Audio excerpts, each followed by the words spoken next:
오늘 하세나 본문은 욥기 1장 13절에서 22절까지의 말씀입니다. 하루는 욥의 아들과 딸들이 맏아들의 집에서 음식을 먹으며 포도주를 마시고 있는데 일꾼 하나가 욥에게 달려와서 다급하게 말하였다. 우리가 소를 모라밭을 갈고 나귀들은 그 근처에서 풀을 뜯고 있는데 스바 사람들이 갑자기 들이닥쳐 가축들을 빼앗아 가고 종들을 칼로 쳐서 죽였습니다. 저 혼자만 겨우 살아남아서 주인 어른께 이렇게 소식을 전해드립니다. 이 일꾼이 아직 말을 다 마치지도 않았는데 또 다른 사람이 달려와서 말하였다. 하늘에서 하나님의 불이 떨어져서 양떼와 목동들을 살라버렸습니다. 저 혼자만 겨우 살아남아서 주인 어른께 이렇게 소식을 전해드립니다.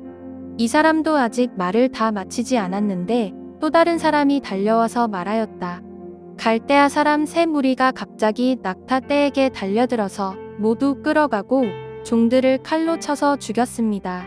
저 혼자만 겨우 살아남아서 주인 어른께 이렇게 소식을 전해드립니다. 이 사람도 아직 말을 다 마치지 않았는데 또 다른 사람이 달려와서 말하였다. 주인 어른의 아드님과 따님들이 큰 아드님 댁에서 한창 음식을 먹으며 포도주를 마시는데 갑자기 광야에서 강풍이 불어와서 그 집 내 모퉁이를 내리쳤고 집이 무너졌습니다. 그때의 젊은 사람들이 그 속에 깔려서 모두 죽었습니다. 저 혼자만 겨우 살아남아서 주인 어른께 이렇게 소식을 전해드립니다. 이때 욥은 일어나 슬퍼하며 겉옷을 찢고 머리털을 민 다음에 머리를 땅에 대고 엎드려 경배하면서 이렇게 말하였다. 모태에서 빈손으로 태어났으니 죽을 때에도 빈손으로 돌아갈 것입니다. 주신 분도 주님이시요 가져가신 분도 주님이시니 주님의 이름을 찬양할 뿐입니다. 이렇게 욥은 이 모든 어려움을 당하고서도 죄를 짓지 않았으며 어리석게 하나님을 원망하지도 않았다. 어제 본문을 통해서 욥에게 이해할 수 없는 고난이 닥치게 될 것을 예상하였습니다. 그리고 오늘 본문에서는 실제적인 사건이 욥에게 동시다발적으로 일어나고 있는 것을 볼 수 있습니다.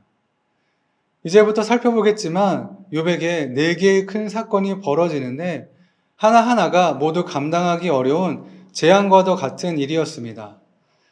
첫 번째 사건은 욥의 종들이 소를 몰아 밭을 갈고 나귀들은 그 근처에서 풀을 뜯고 있을 때 스바 사람들이 갑자기 들이닥쳐 가축들을 빼앗고 종들을 칼로 쳐 죽였습니다. 일꾼 한 사람만 간신히 살아남아서 욥에게 달려와 그 소식을 전했습니다.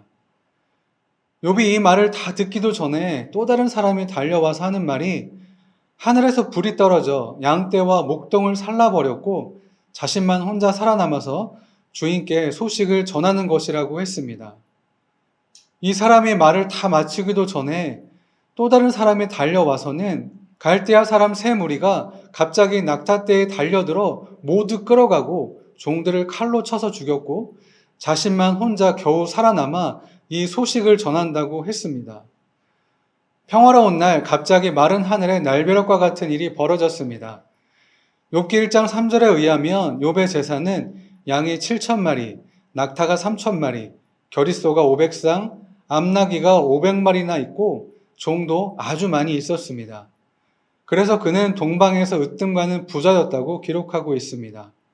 그런데 욥은 그의 모든 소유를 지금 한순간에 잃어버렸습니다. 그런데 여기서 끝이 아닙니다. 앞선 3가지 사건과는 비교할 수 없는 일이 벌어졌습니다. 세 번째 소식을 전하는 자의 말이 끝나기도 전에 또 다른 사람이 달려왔습니다. 욥은 자신을 향해 달려오는 그 종을 보면서 어떤 생각을 했을까요?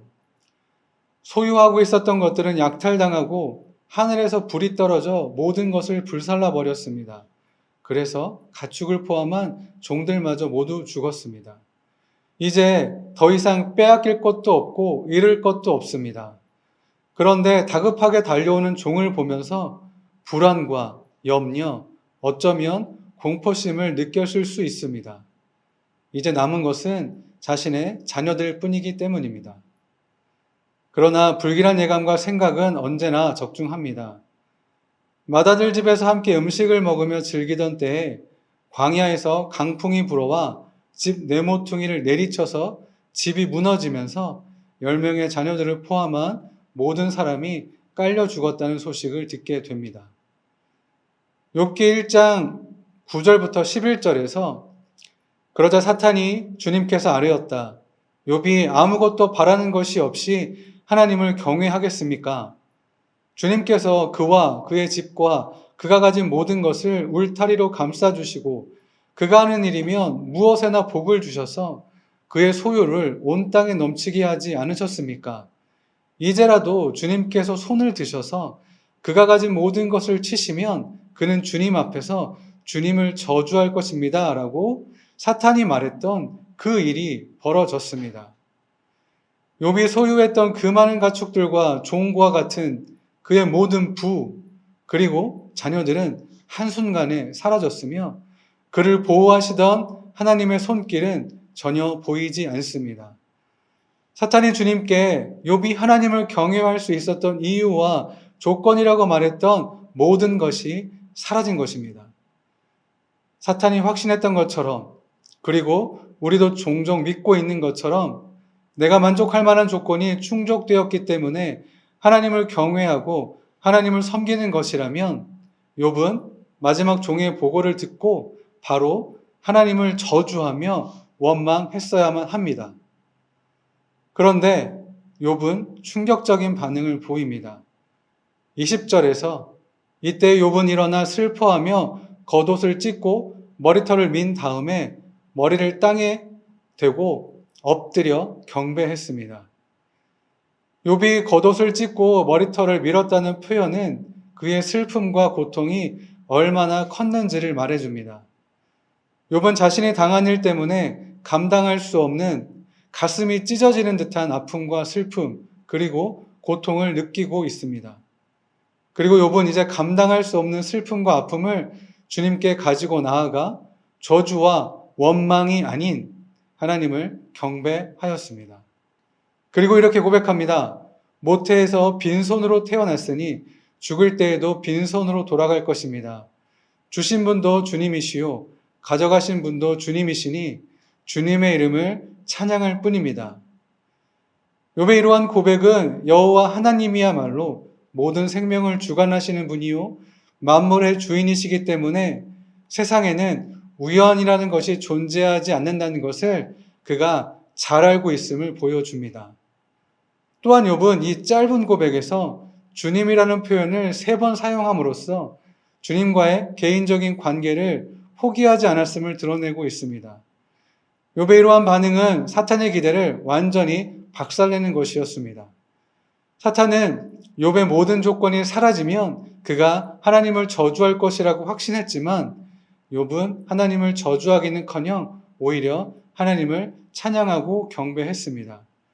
뿐만 아니라 22절에서 욥은 이런 어려움 속에서도 죄를 짓지 않고 어리석게 하나님을 원망하지도 않았습니다. 욥이 보인 경건은 환경의 변화와 관계없이 모든 일의 결과를 하나님께 돌리는 참으로 순전하고 정직한 경건이라 할 수 있습니다. 그리고 이런 욥의 반응은 욥을 향한 하나님의 신뢰와 믿음이 옳았음을 확증해 줍니다.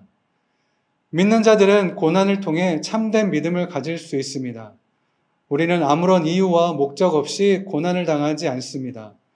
고난의 의미를 바로 발견하지 못하면 절망할 수도 있지만 하나님이 우리에게 고난을 주셨다는 것을 알 때 주권자의 섭리 가운데 그 인도하심을 발견할 수 있을 것입니다. 우리 삶의 여러 조건들은 안락한 삶을 보장하기 위한 울타리인가 아니면 참된 믿음을 위한 울타리인가를 생각해 보아야 합니다. 모든 소유와 가족을 잃었을 때의 상실과 슬픔은 이루 말할 수 없습니다. 이로 인한 아픔이 있기는 하지만 이런 사건을 통해서 참된 믿음을 발견하고 확인할 수 있습니다. 그래서 때때로 고난을 당함으로 그동안 가려져 있던 믿음의 눈이 열리는 은혜를 누릴 수도 있습니다. 오늘 하세나를 통해서 하나님의 주권에 순종하는 자세로 하나님의 인도하심을 신뢰하며 주님이 주시는 평안을 누리시는 모든 분들 되시길 축복합니다. 오늘의 하시조는 우리 교회 환우들을 위해 함께 기도하는 것입니다. 가까운 분이 있다면 연락해서 근황도 물어봐 주시고 기도 제목도 나눠보시면 큰 힘이 될 것입니다. 오늘의 하시조 함께 하시죠.